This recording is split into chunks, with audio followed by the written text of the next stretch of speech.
আমরা সবাই ফল খাই, কিন্তু আমাদের সেই ফলই প্রিয় হয় যে পরিপক্ক হয়ে ওঠে, যেটা নম্র হয়, আর যে ফল অনেক বেশি মিষ্টি আর সুস্বাদু হয়ে থাকে, যাদের রঙে বাহার দেখা যায়। সেইভাবে জীবনে আমরা নানান মানুষের সাথে পরিচিত হই, কিন্তু সেই মানুষই আমাদের মন ছুঁয়ে যায় যারা বিনম্র স্বভাবের, যাদের বাণী খুব মধুর, যাদের অন্তরে আত্মবিশ্বাসের একটা তেজ, একটা রং দেখা যায়। এবার এমন ব্যক্তি আমরা কি করে হব? ঠিক সেইভাবেই যেমন একটা ফল রোদ, বর্ষা, শীত, বায়ু এই সকল সংকটময় পরিস্থিতির সম্মুখীন হয়ে পরিপক্ক হয়ে ওঠে, সেভাবেই মানুষ সংকটময় পরিস্থিতির সম্মুখীন হয়ে পরিপক্ক হয়ে ওঠেন। যদি এই সংকটের সম্মুখীন হন তাহলে অভিজ্ঞ হবেন, আর এই অভিজ্ঞতাই শিক্ষা দিয়ে যাবে। এই অভিজ্ঞতা আমাদের শিখিয়ে দেয় যে আমাদের বিনম্র থাকতে হবে, অহংকার করে কোনো লাভ নেই। মধুর বাণীর যে কি মূল্য তা আমরা শিখতে পারি। এই অভিজ্ঞতাই আমাদের বুঝিয়ে দেয় যে উচিত অনুচিত কোনটা, আমাদের দৃষ্টিভঙ্গি তৈরি করে, আর এই দৃষ্টিভঙ্গি দ্বারা আত্মবিশ্বাস জাগ্রত হয়। সেই জন্য জীবনে কখনো বিপদ থেকে দূরে পালাবেন না, সেগুলোর সম্মুখীন হন, অভিজ্ঞতা লাভ করুন, তার থেকে শিক্ষা লাভ করুন, এইভাবেই পরিপক্ক হবেন। আসুন আমার সাথে ভালোবেসে বলুন, রাধা রাধা। ধন সঞ্চয় করা সম্ভব, আর সেই জন্য ধন সব থেকে বেশি মূল্যবান সম্পত্তি নয়। এবার আপনি বলবেন, এ আমি কি বলছি? এই ধন খুব মূল্যবান, আমরা সকলে অর্জন করতে ব্যস্ত। সেটা এই কারণে, কারণ আপনারা জানেন না এই সংসারের সব থেকে বেশি মূল্যবান সম্পত্তি কি। এ হলো সেই সম্পত্তি যা কখনো সঞ্চয় করা সম্ভব নয়।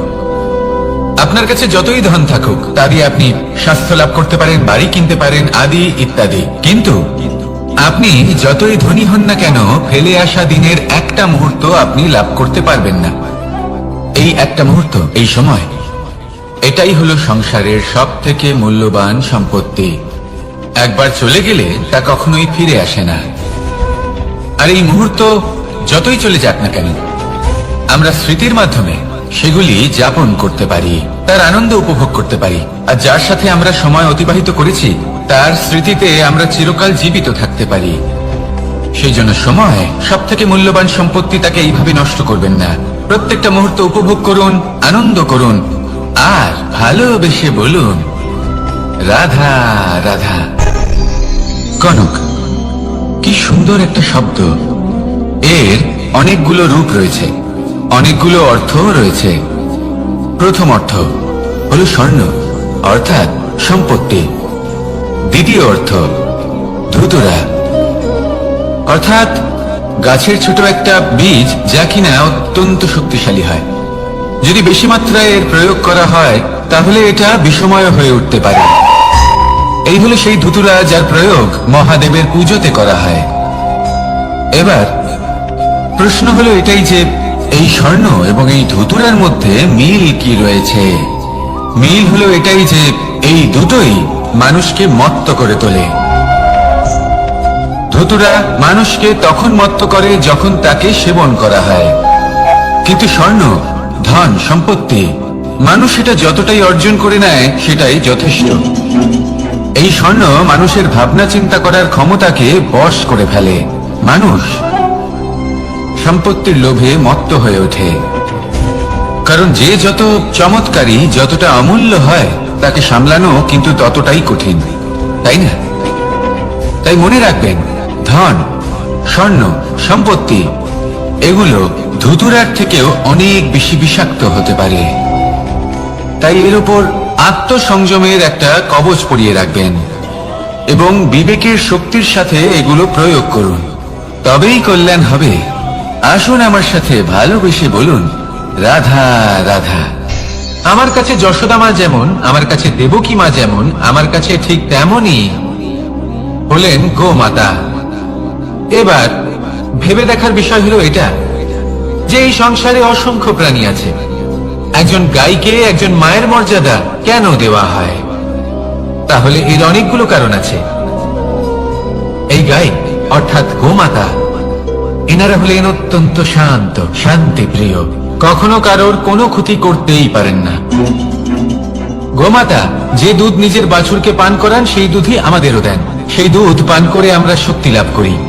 এই দুধ থেকে আমরা মাখন, ঘি, পায়েস এইসব সুস্বাদু খাবার লাভ করি। গোমাতার গোবর আমাদের জ্বালানি হিসেবে সাহায্য করে, যার ফলে খুব কম সংখ্যক কাঠ ব্যবহার করা যায় এবং বেশিরভাগ জঙ্গল সুরক্ষিত থাকে। গোমাতার গোমূত্র, সেটাও আমাদের কাছে লাভজনক। এর দ্বারা আমরা অনেক রোগ থেকে মুক্তি লাভ করতে পারি। গোমাতা যখন একটি বাছুরকে জন্ম দেন তখন সেই বড় হয়ে আমাদের ক্ষেত কর্ষণ করে। সেই জন্য গাইকেও জীবনে মায়ের মর্যাদা দেবেন। যতটা সম্ভব তাকে সেবা করুন এবং ভালোবেসে তাকে পালন করুন। এই মন নিজে থেকেই প্রসন্ন হয়ে বলবে, রাধা রাধা। মধু কারই না পছন্দ বলুন তো? অত্যন্ত সুস্বাদু হয় এই মধু, মিষ্টি খেতে হয় এবং তা শক্তিও প্রদান করে। এবং প্রত্যেকটি মিষ্টি পদার্থের মতোই এতেও খুব তাড়াতাড়ি পিঁপড়ে ধরে যায়। অন্যদিকে যদি নুনকে দেখি, তাহলে বছরের পর বছর রাখলেও এতে পিঁপড়ে ধরে না। এবার যদি কথা বলি বন্ধুত্বের, তাহলে বন্ধুত্ব নুনের মতো হওয়া উচিত, মধুর মতো নয়। যারা সামনে এলে শুধুমাত্র মধুর মধুর কথা বলবে, পরে এতে পিঁপড়ে ধরে যাবে, এটা নুনের মতো হওয়া উচিত। প্রকৃত বন্ধু হলো সে যে সময় এলে পরে আপনার সামনে আপনার প্রকৃত সত্য তুলে ধরবে, তা সে যতই কঠিন হোক না কেন। আপনার দোষ, আপনার অপগুণ, আপনার খামতি আপনাকে বলতে পারবে, যাতে আপনি সেগুলো শুনে মেনে নিয়ে তারপর নিজেকে শুধরোতে পারেন। এটাই হলো প্রকৃত বন্ধুত্ব।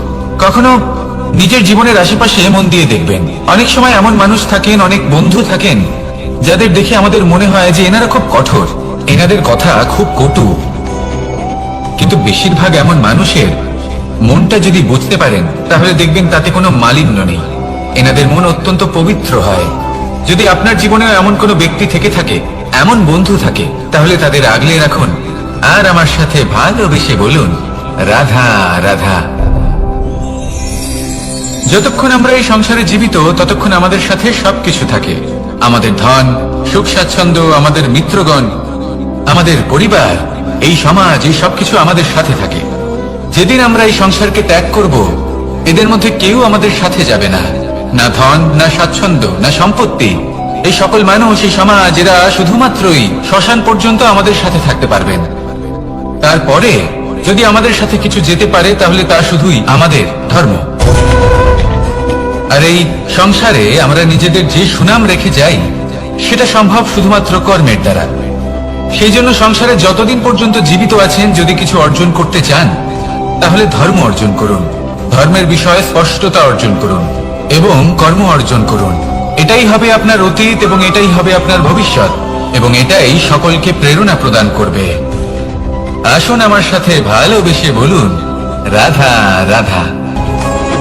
এই পরিবার হলো আমাদের জীবনের একটা অমূল্য সম্পদ, অমূল্য এক আশ্রয়, যা এই সংসারে হয়তো কোথাও আপনি পাবেন না। তাই একে আগলে রাখুন। পরিবার সেই গাছ। আসুন আমার সাথে ভালোবেসে বলুন, আর সেই গাছ। আসুন আমার সাথে ভালোবেসে বলুন, রাধা রাধা। অনেক সময় আমরা জীবনে অনেক মানুষকে এমন বলতে শুনে থাকি যে আমি অসফল হয়েছি কারণ আমার সময় ভালো যাচ্ছিল না। আমি এই জিনিসটা লাভ করতে চাইছিলাম কিন্তু করতে পারলাম না কারণ আমার সময়টা ভালো যাচ্ছিল না। আমি আমার জীবনে ওই মহান কাজটা করতে চাইছিলাম কিন্তু করতে পারলাম না। কেন? কারণ আমার সময়টা ভালো যাচ্ছিল না। কিন্তু যে মুহূর্তে ভালো সময় আমার জীবনে আসবে, আমি সব কিছু প্রাপ্ত করব। এমন প্রায় প্রত্যেকেই বলেন।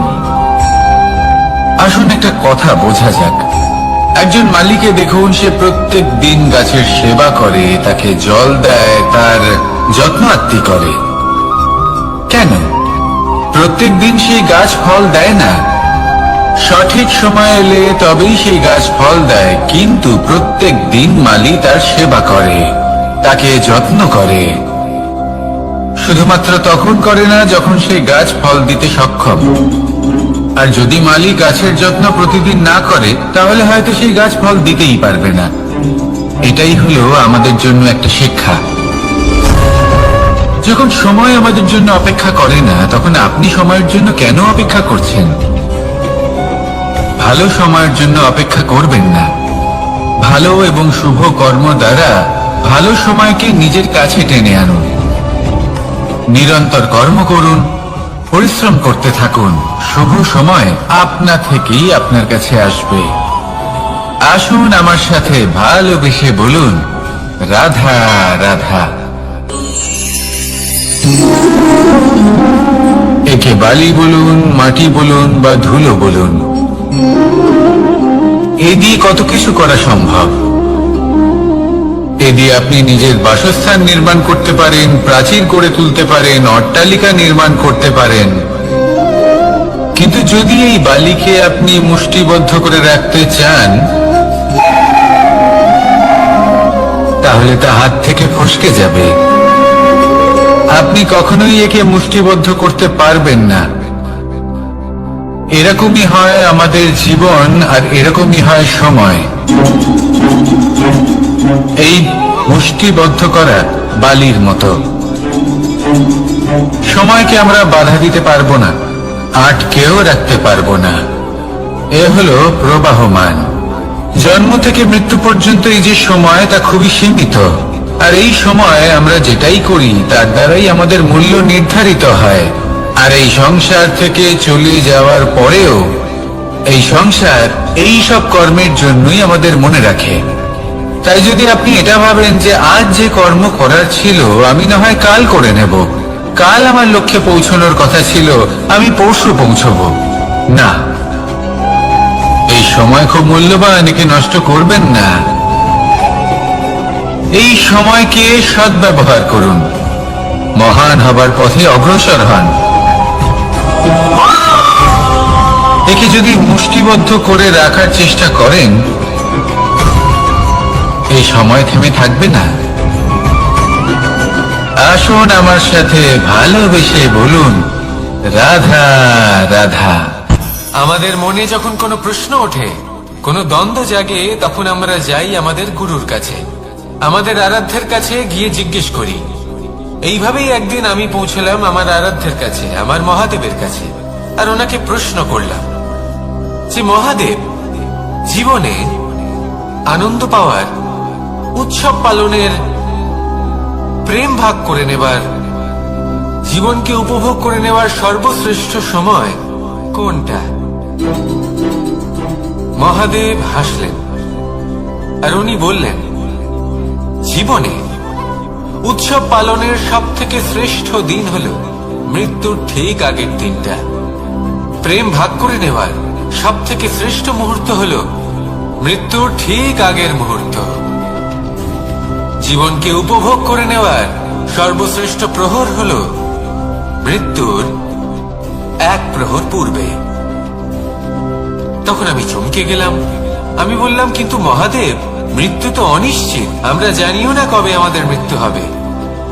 মহাদেব আবার হাসলেন। উনি বললেন যে যদি আমরা এভাবে জীবন কাটাই যে আমরা জীবনের প্রত্যেক দিন, প্রত্যেক মুহূর্ত, প্রত্যেক প্রহর শেষ বলে মনে করি, তাহলে আমাদের সমস্ত জীবন আনন্দের সাথেই অতিবাহিত হবে। কি বলেন?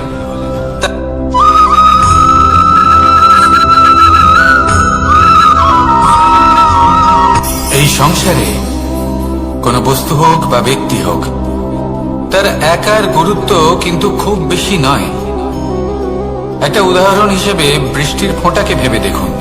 যদি একটি বৃষ্টির ফোঁটা হয় তাহলে তার খুব বেশি গুরুত্ব থাকে না, কিন্তু যখন সহস্র বৃষ্টির ফোঁটা মেঘের মধ্যে দিয়ে ঝরে পড়ে, তখন সেটা বর্ষার রূপ ধারণ করে।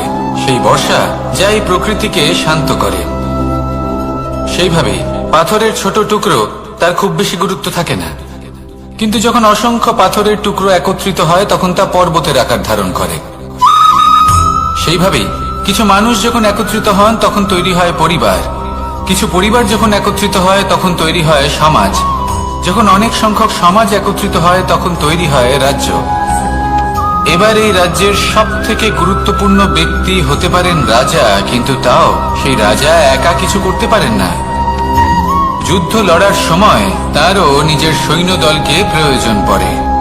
কিন্তু এই সংসারে এমন একজন ব্যক্তি আছেন যিনি একাই সব কাজ করতে থাকেন, এবং সেই ব্যক্তি হলেন মা। আমাদের জীবনে একজন পিতার ভূমিকা কিন্তু নিঃসন্দেহে অমূল্য। কিন্তু আমাদের সকলের জীবনে যে ভূমিকা একজন মায়ের তা অন্য কারোর থাকে না। একজন মা একাই সন্তানকে বড় করতে পারেন, সংস্কারী করে তুলতে পারেন, তার জন্য পরিশ্রম করেন।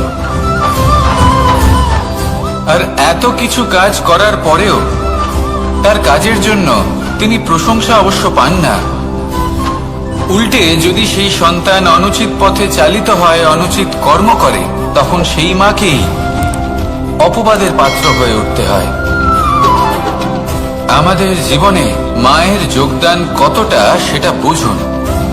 আপনাকে বড় করে তোলার জন্য উনি কতটা পরিশ্রম করেছেন সেটা বুঝুন।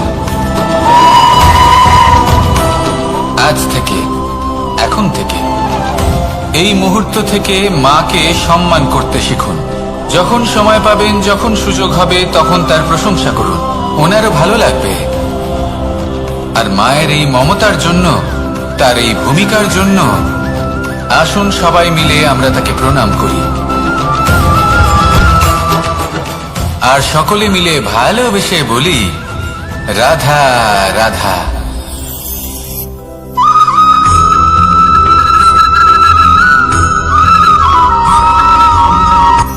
এই সংসারে সাফল্য লাভ করার জন্য জ্ঞানের প্রয়োজন হয়, পরিশ্রমের প্রয়োজন হয়, দৃঢ় নিষ্ঠার প্রয়োজন হয়, নিরন্তর চেষ্টা করা প্রয়োজনীয়।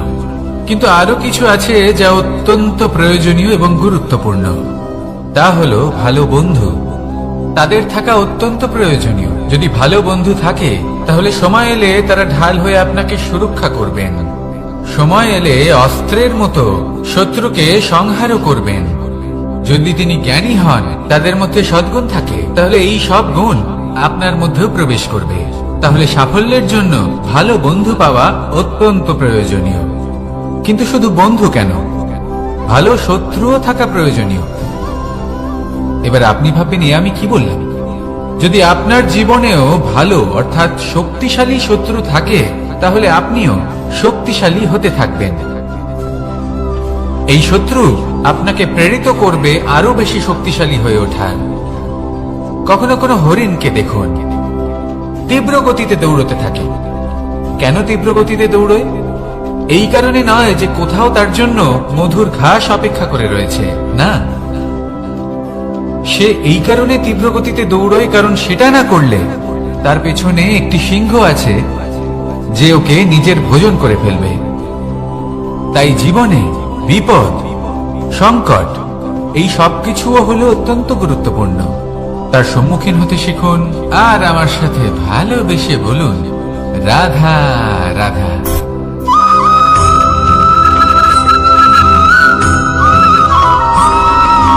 কথায় আছে, প্রত্যেক পুত্র তার পিতার প্রতিচ্ছবি হয়, আর সমস্ত প্রতিচ্ছবি চায় যেন সে তার অস্তিত্ব প্রাপ্ত করতে পারে।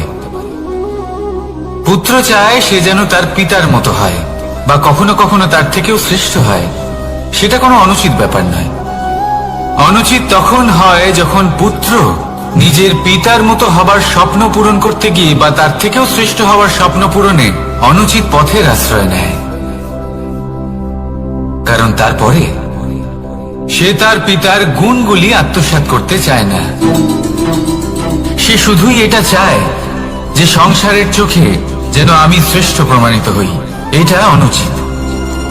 সংসারে এমন অনেক মানুষ আছেন যারা এই কারণে শ্রেষ্ঠ হওয়ার চেষ্টা করেন যাতে তার পরিবারের তার পিতার সম্মান বৃদ্ধি পায়। এমনও মানুষ থাকেন, আর এটাই হলো পার্থক্য উদ্দেশ্যের। মনে রাখবেন, যদি আপনার উদ্দেশ্য শুভ হয় তাহলে পথও শুভ হবে, যদি আপনার উদ্দেশ্য অশুভ হয় তাহলে পথও অশুভ হবে। তাহলে নিজের পিতার মতো হবার চেষ্টা অবশ্যই করুন, তার থেকেও শ্রেষ্ঠ হওয়ার চেষ্টা অবশ্যই করুন, কিন্তু মনে রাখবেন আপনার সংকল্প আর আপনার উদ্দেশ্য এই দুই শুভ হওয়া উচিত। তাহলে আসুন আর আমার সাথে ভালোবেসে বলুন, রাধা রাধা।